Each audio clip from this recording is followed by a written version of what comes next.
Xoş gördük sizləri, hörmətli tamaşaçılar. Siz konsiliuma baxırsınız. Azərbaycanda tibb sahəsində yeni proqramlarla, yeni mütəxəssislərlə sizin görüşünüzə gəlmişik və bizim bugünkü mövzumuz çox maraqlıdır və çox aktual mövzudur. Biz bugün düz bağırsaq xəstəliklərindən, xüsusən babasil və düz bağırsaq çatlarından söhbət açacağıq. Və bizim bugünkü verilişimizin qonağı Leyla Şıxlinskaya klinikasının aparıcı mütəxəssislərindən olan, eyni zamanda Sankt-Peterburq Tibb Akademiyasının ordinaturasını keçmiş və Azərbaycan Tibb Universitetinin doktorantı olan doktor Kəmalə xanım Qasımovadır. Doktor, təşəkkür edirik bizim verilişimizə gəldiyinizə görə və hörmətli tamaşaçılar, siz 510-38-06 telefonu vasitəsilə suallarınızı ünvanlaya bilərsiniz. Çünki bugünkü mövzumuz həqiqətən günün ən aktual problemlərini əhatə edir. Düz bağırsağın cərrahi xəstəliklərindən danışacağıq. Vurğuladığım kimi doktor, düz bağırsağın cərrahi xəstəliklərindən, xüsusən babasil, necə yaranır? Etiologiyası nədir? Bunu necə bilmək olur? Tamaşaçılar salamlayıram. Çox sağ olun mənim bu verilişə dəvət etdiyinizə görə. Siz sağ olun. Düz bağırsaq xəstəlikləri öz aktuallığı ilə dünyada ilk sıralardadır. Ümumdünya Səhiyyə Təşkilatının verdiyi məlumat var ki, hər 10 insandan 9-unda düz bağırsaq problemi ömründə heç olmasa bir dəfə də olsa rast gəlinir. Sadəcə bunun çox kiçik bir qismi, bəli, müraciət edirlər həkimlərə. Çoxu öz başına sağalır və ya öz başına müalicələr tətbiq edirlər. Aktuallıq, havaların soyuq olması ilə əlaqədar aktuallıq daha da artır. Çünki düz bağırsağın xəstəlikləri soyuq havalarda daha çox rast gəlinir. Xüsusən də qəbizlik olan şəxslərdə, qəbizlik meyilli olan şəxslərdə daha çox rast gəlinir. Düz bağırsaq xəstəliklərinə nə aiddir? İnsanlarımız daha çox onu babasil kimi tanıyırlar. Bütün şikayətlərdə ancaq babasili vurğulayırlar.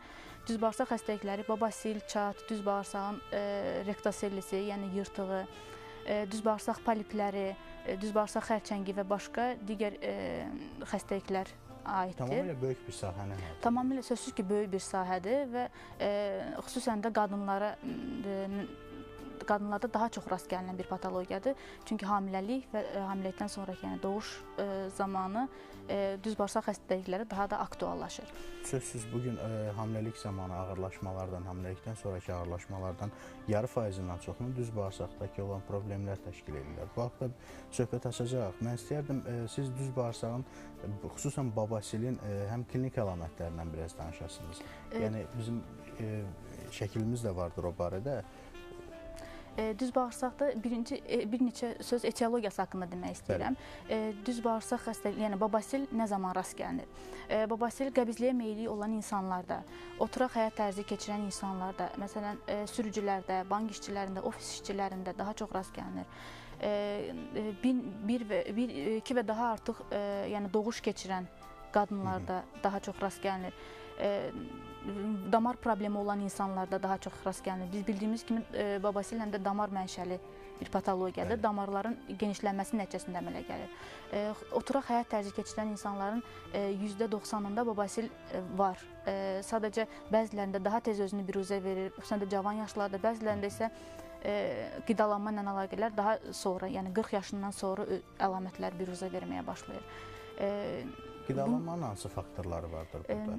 Adətən bəzi insanlar düşünür ki, yəni babasil qəbizlik olan insanlarda daha çox rast gəlinir. Bu həm də diareyalara aiddir. Duru, yəni əgər böyük barə duru şəkildə gedirsə, bu zamanda yəni bağırsaq çatı və babasilin əmələ gəlmə ehtimalı çoxalır. Pasiyentlər necə hiss edə bilərlər ki, özlərində babasil var? İlk növbədə deməli qəbizlikdən sonra düz bağırsaqda güclü ağrılar olur. Bu pasiyentlər otura bilmir, ağrı şikayətləri, iynə batma şikayətləri hiss edirlər. Defekasiyada qan olur, nəticədə bir və ya bəzən olur, ömründə bir dəfə də olsa o qan olur, pasiyentlər ona fikir vermirlər. Bu düzgün deyil, yəni nəticədə qanın olmağı çox təhlükəli bir şeydir. Diferensiyasiyası da çox önəmlidir. Bəli, bəli. Həmçinin yəni babasilin ən vacib əlamətlərindən biridir. Qaşınma hissi olur, diskomfort hissi olur və babasil düyünləri əllənir həmin nahiyədə. Pasiyentlər öz-özünün mütəxəssisi olmalıdırlar, yəni öz-özlərinin həkimi olmalıdırlar. Əgər düz bağırsaqda hər hansı bir diskomfort hissi varsa və hər hansı bir düyün əllənirsə, artıq mütləq həkimə müraciət etmək lazımdır. Bu artıq gecikmiş mərhələdir. Çünki ümumiyyətlə babasil düyünləri iki növə bölünür. Həm daxili düyünlər var, həm də xarici düyünlər var. Daxili düyünlər daha təhlükəlidir. Nəyə görə? Çünki daxili düyünlər olan zaman bu, yəni ancaq 3-cü mərhələdə pasient onu hiss eləyir. Birinci, ikinci mərhələdə ancaq mütəxəssis tərəfindən hiss oluna bilər. 3-cü mərhələdə artıq düz bağırsaqdan bayıra çıxıbsa və problem genişlənibsə, artıq pasient yəni qaça-qaça şikayətlə gəlir ki, mənim problemim var. Və çox vaxtda, yəni 3-cü, 4-cü mərhələdə artıq bu əməliyyat etmək məcburiyyətinə qalırıq. Onlara müalicə taktikası kömək etmir. Xarici babasillər isə nisbətən yəni zərərsiz babasillər sayılır. Ancaq tromblaşan zaman, yəni içərisində qan laxtası əmələ gələn zaman kəskinləşir, kəskin ağrı verməyə başlayır və cərrahi müdaxilə tələb edir. Mən bir balaca yəni müalicəsindən danışmaq istəyirəm. Çünki hamıya vacib olan yəni şikayətlərimiz varsa necə müalicə eləyə bilərik? Bəzi insanlar var ki, öz başına müalicə eləyirlər və ağrı-kəsici şamlardan, məlhəmlərdən istifadə eləyirlər və nəticədə o şikayət keçir, ağrı keçir, amma proses qalır. Nəticədə bizə gəlirlər 4-cü dərəcəli babasil, ağır boğulmuş babasillərlə, tromblaşmış, yəni qan laxtalanmış babasillərlə, infeksiyalaşmış halda, irinli halda və ya yəni artıq xərçəngə çevrilmiş bir halda gəlib çıxırlar, daha ağır formada, bəli. Və nəticədə onlara kömək etmək həm çətin olur, həm ağrılı olur, həm uzun müddət müalicə tələb eləyir, əməliyyat tələb eləyir bu prosedurlar. Ona görə də yəni vaxtında həkimə müraciət etmək ən vacibidir. Babasil dərəcəsinə görə 4 növə bölünür. Birinci, ikinci dərəcəli daxili babasillər adətən içəridə olur və pasient tərəfindən əllənmir. Hər hansı bir proktoloq mütəxəssisə, yəni bu düz bağırsaq xəstəliklərlə məşğul olan mütəxəssisə müraciət etsələr, bəli, həmin anda həmin mütəxəssis onu müayinə zamanı aşkar eləyə bilər. Birinci, ikinci mərhələdə müraciət etməyin ən vacib xüsusiyyəti odur ki, vaxtında müdaxilə olunur pasiyentə, dərman müalicəsi tətbiq oluna bilər və ya band liqasiya dediyimiz çox bəsit, yəni ağrısız aparat müalicəsindən, boğulma müalicəsindən tətbiq oluna bilər. Bəli, Kəmalə xanım, mən bunun həm diferensial diaqnostikasını, yəni ağırlaşmış mərhələlərdə hansı xəstəliklərlə diferensiyasiyası çətinlik törədir və insanları hara səhv yönlərə yönləndirir? Bu haqda sizə sualım olacaq, amma bir elanı tamaşaçılarımızın nəzərlərinə çatdırmaq istəyirəm ki, hörmətli tamaşaçılarımız, Leyla Şıxlinskaya klinikasında noyabr ayının 2-si, 4-ü və 6-sı Rusiya Federasiyasından İnsan Beyni İnstitutundan nevropatoloq, tanınmış nevropatoloq Korolyova Nadejda Yurevna klinikanın qonağı olacaqdır və bu 3 gündə yalnız ikisi, noyabr ayının 2-si, 4-ü və 6-sı pasientləri qəbul eləyəcəkdir və buna görə siz 050 250 15 16 telefonlarından əlaqə saxlaya bilərsiniz. Bir də təkrar eləyirəm, 050 250 15 16. Bu telefonlar vasitəsilə siz əlaqə saxlayıb nevropatoloqun Nadejda xanımın konsultasiyasına yazıla bilərsiniz və nevroloji problemlərinizin həllində bir yardımcı olacaqdır. Klinika həftənin 7 günü 24 saat fəaliyyət göstərir. Leyla Şıxlinskaya klinikası Yusif Səfərov küçəsi 19 ünvanında yerləşir. Belə doktor, bizim bir telefon zəngimiz var. Zəngimizə cavab verək, sonra davam edəcəyik. Alo, hər vaxtınız xeyir olsun, buyurun. Alo, salam aleyküm. Salam, hər vaxtınız xeyir, buyurun. Mən sual vermək istəyirdim ki, buyurun. Həkimə ki, bəs məndə qanaxma var. Hər dəfə böyük bayrağa çıxanda qanaxma gəlir. Elə bil ki, nə qədər ki var, o qədər böyük bayrağa gəlirəm, o qədər də qanaxır. Onun üçün nə edeyim? Doktor, bir əlavə sualınız varmı? Qaşınmanız olur? Bəli, göynəmə, qaşınma olur. Qəbizliyiniz? Necə? Qəbizliyiniz, hər gün bağırsaq boşalması icra olunur? Yox, olmur. Düz bəlanla çaylar vasitəsilə. Turbasilim çay içirəm ki, o biraz tez açır. Başa düşdüm, çox sağ olun. Təşəkkür edirik zənginizə görə. Doktor, buyurun. Pasiyentin şikayətlərinə görə səhv eləmirəmsə, orada bağırsaq çatı və ya polip şübhəsi ola bilər. Çünki bağırsaq defekasiya aktı zamanı, yəni bayıra gedən zaman olan qanaxmalar daha çox bağırsaq çatılarında və poliplərdə müşahidə olunur. Müayinə olunsa, əlbəttə ki, müayinə olunmamış heç bir söz demək olmaz. Müayinə olunmalıdır və biz müayinə zamanı anoskop vasitəsilə baxırıq pasiyentə və dəqiq, yəni 10 sm məsafə məsafədə bütün düz bağırsaq müayinə olunur və dəqiq pasiyentə demək olur ki, yəni hansı problemlər var. Tam dəqiqliyi ilə aşkara çıxarılır. Elə istəyərdim biraz düz bağırsaq problemlərinin diaqnostikasından biraz danışaq. Sonra bizim video rolikimiz də var, ona da baxacağıq. Düz bağırsaq xəstəliklərinin diaqnostikasının, yəni şikayətlərin ən vacibi qanın olmasıdır. Pasiyentlər bəzən ağrı, yanma, göynəmə şikayətlərinə o qədər də əhəmiyyət vermirlər. Yəni qan olursa həkimə gəlməyə çalışırlar. Yəni qan ən vacib diaqnostik meyardır. Qan varsa, deməli düz bağırsaqda hər hansı bir problem var. Bu babasil də ola bilər, düz bağırsaq çatı da ola bilər, düz bağırsaq polipləri və ya xərçəng, yəni başqa xəstəliklər də ola bilər. Ona görə yəni əgər heç olmasa bir dəfə də qan görüblərsə, mütləq həkimə müraciət etmək lazımdır. Onun diferensial diaqnostikası həkim tərəfindən aparılmalıdır. Yəni öz başına heç bir diaqnostika, yəni məndə qan varsa və bir dəfə oldu, keçib getdi, mən babasil idi və salam deyib keçmək olmaz. Xüsusən də cavan yaşlarda hal-hazırda poliplər çox rast gəlinir. Onların diaqnostikası vaxtında aparılarsa, fəsadsız, heç bir problem olmadan həll etmək olar. Düz bağırsaq xəstəliklərinin diaqnostikasında fəsadlarla qarşılaşmağımıza səbəb məncə biraz Azərbaycan xalqının milli mentalitetindən doğan bir düşüncədir ki, xanımlarımızın əksəriyyəti kişi həkimlərinə müraciət etməyə çəkinirlər. Amma bugün elə bir imkan şərait yaranmışdır ki, sizin kimi qadın doktorlar, xanım doktorlar artıq fəaliyyət göstərir və bu sahə də Azərbaycanda inkişaf eləyəcəkdir və klinikanın ilkin mərhələlərində, yəni ilkin əlamətlər olduqda belə artıq hara müraciət eləmək lazım olduğunu biləcəklərdir. Elə istəyərdim, xatırladım ki, Kəmalə xanım Leyla Şıxlinskaya klinikasında pasiyentləri qəbul eləyir. Həftənin 7 günü 24 saat siz konsultasiyalara yazıla bilərsiniz və sizə uyğun vaxtda, sizə münasib vaxtda doktor sizi müayinə eləyə bilər. Çünki müayinəsi də o qədər problemli deyil və hər hansısa bir diskomfortun olmayacağına qabaqcadan demək olar. Çünki əgər həkimi özün üçün bir yaxın doğma hesab edirsənsə, artıq heç bir şeyi gizlətmədən rahat danışmaq olar. Pasiyentlər şikayət edirlər çox ki, müayinə zamanı ağrılar olacaqmı, olmayacaqmı, qorxurlar həkimə gəlməyə. Yəni müayinələr tam ağrısızdır, ona narahat olmaya bilərlər. Və xüsusən də çox doğru vurğuladınız, mentalitetlə əlaqədar xanımlar qadın proktoloqu daha üstün tuturlar.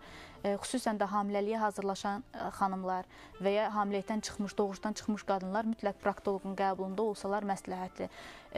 Hamiləliyə hazırlaşan niyə mən qeyd edirəm? Çünki hamiləlik dövrü elə bir dövrdür ki, orada dərman preparatları, hər hansı bir cərrahi müdaxilə mümkün olmur pasiyentə və bütün xəstəliklər daha da kəskinləşir. Mən yəni onlarla elə pasiyentim var ki, hamiləlik dövründə müraciət ediblər, artıq qan var, ağrı var və hamiləlik kimi gözəl bir dövr cəhənnəm əzabına çevrilir o xəstəyə, o ağrıların ucbatından. Ona görə əgər hamiləlik planlaşdırırlarsa, vaxtında həkimə müraciət edib, necə ki, ginekoloqa gedib özlərini müayinə etdirirlər, elə də proktoloqa gedib özlərini müayinə etdirməlidirlər. Nə bir problem varsa, kiçik bir problem varsa, o aradan qaldırılsın və hamiləliyə daha hazır vəziyyətdə pasiyent gedə bilsin. Bəli, bunun üçün hər bir imkan şərait vardır və mən ümid edirəm ki, artıq tamaşaçılarımız bu imkandan, bu fürsətdən yararlanıb istifadə eləyəcəklər. Çünki hər şeydən öncə sağlıqdır və düz bağırsaq xəstəlikləri insan həyatına, psixikasına çox ağır zərbələr endirdiyindən daim bir ömür əzab çəkməkdənsə vaxtında müayinəyə gəlib müalicəni almaq daha məqsədə uyğundur. Müalicə demişkən, doktor, bizim bir video görüntümüz də vardır. İstəyərdik bu haqda da bir məlumatınızı verəsiniz ki, yəni müalicə hansı formada həyata keçirilir? Babasil əməliyyatlarından əvvəllər də, indi də pasiyentlər çox qorxurlar. Çünki əməliyyatdan sonraki ağrı həddindən artıq çox olurdu, yəni köhnə metodlarla. Müasir dövrdə isə artıq babasil mərhələsindən asılı olaraq ən müasir metodlarla, yəni ən müasir aparatura ilə yəni cərrahi müdaxilə olunur. Belə ki, yəni birinci, ikinci dərəcə babasillərdə adətən onlar həkimlər tərəfindən aşkar olunur müayinə zamanı. Ya müalicə, yəni dərman müalicəsinə tətbiq olunur və ya bant ligasiya deyilən bir üsul vasitəsilə yəni babasil düyünləri götürülür. Hal-hazırda yəni efirdə olan bant liqasiya üsuludur. Bant liqasiyanın nə üstünlüyü var? Bu ambulator şəraitdə, yəni əməliyyat otağı olmadan adi ambulator şəraitdə əməliyyat oluna bilər. Bunu qoyan zaman heç bir ağrı kəsiciyə ehtiyac yoxdur, heç bir ağrısızlaşma, narkoz, belə bir ağrı keyləşdiricilərə ehtiyac yoxdur. Bu zaman yəni uzun vaxt tələb olunmur. 3-5 dəqiqə ərzində bütün prosedura başa çatır. Bəzən pasientlərimiz nahar fasiləsində gəlib onları həyata keçirib çıxıb belə gedib dərhal işə çıxmaq mümkündür və 7-10 gün ərzində də həmin günlər öz başına düşür və yalnız həkimin konsultasiyasına gəlib müayinə olunmaqla kifayətlənirlər və heç bir sarğı, heç bir yəni sonrakı əlavə proseduraya ehtiyac olmur. Doktor, bizim bir telefon zəngimiz var. Zəngimizə cavab verək. Alo, hər vaxtınız xeyir olsun, buyurun. Alo. Hər vaxtınız xeyir xanım, buyurun. Axşamın xeyir doktor. Qonağınızı salamlayıram. Salam. Buyurun. Mən bir özümlə bağlı sualım var. Məndə doktor babası var, təzəlik də olub da bir şey. Bəli. Elə burada üzr istəyirəm, qanaxma verir. Bir də ki, ağrı ilə də çox pis olur. Doktor, əlavə sualınız varmı? Qəbizliyiniz olur yəqin ki. Bəli xanım, olur. Qəbizlik olur. Təşəkkür edirik sualınıza görə. Necə təşkil eləmək olar? Bant liqasiyasından əlavə bir cərrahi müalicə varmıdır? Yəni həm ağırlaşmış formaları, həm ümumiyyətlə müalicəsi necə həyata keçirilir? Bant liqasiya adətən ikinci və qismən də üçüncü mərhələdə olan babasil düyünlərinə kömək edir. Üçüncü mərhələ, yəni artıq pasientlər əllərlə hiss edirlərsə bu babasil düyünüdür. Deməli bu üçüncü mərhələyə keçib. Bu tezliklə müraciət etsələr bu bant liqasiya olur. Əgər artıq gecikmiş formalarda, xüsusən də 4-cü mərhələdə müraciət edirlərsə, bu zaman ya lazer əməliyyatları seçilir və ya lonqo əməliyyatı deyilən, yəni babasil əməliyyatlarının qızıl standartı lonq əməliyyatı vasitəsilə icra oluna bilər. Lonq əməliyyatı biz elə o əməliyyatı bəli, bu hal-hazırda o əməliyyatı görürsüz. Bu xüsusi bir aparat vasitəsilə həyata keçirilir. Aparat yəni bir dəfəlikdir, hər bir pasient üçün xüsusi alınır. Bu aparat zamanı babasil düyünləri bütövlükdə eyni anda kəsilib götürülür.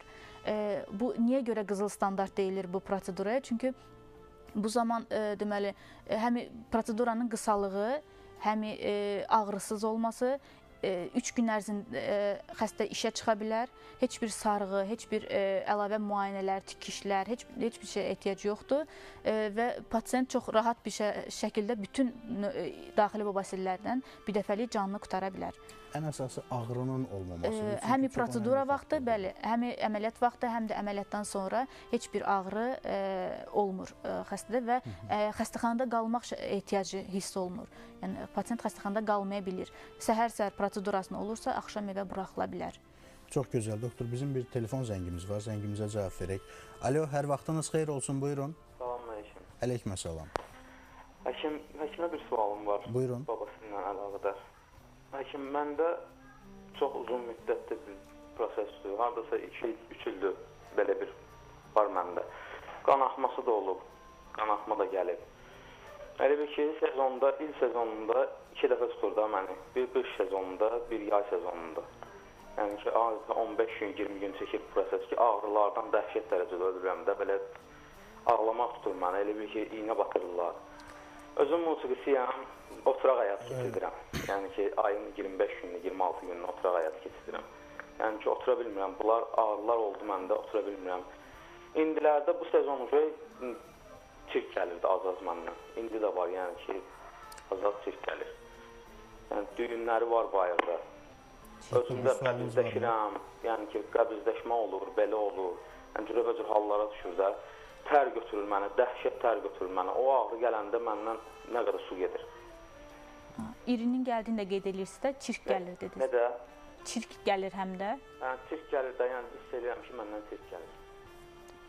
Aydın, təşəkkür edirik. Bu düz bağırsaq xəstəliklərindən fistula ola bilər. Fistula nədir? Düz bağırsağa ətrafı toxumaya irinin yığılmasıdır. Bu xüsusi bir dəliklə xarici dəliyi bayıra açılır, daxili dəlik isə düz bağırsaq içərisində qalır. İldə 2 dəfə, 3 dəfə bu dəlik əgər bağlanarsa, irin toplanır və o xəstəyə çox ciddi narahatçılıqlar, çox ciddi ağrılar və temperaturun qalxması, titrətmə kimi əlamətlər verə bilər.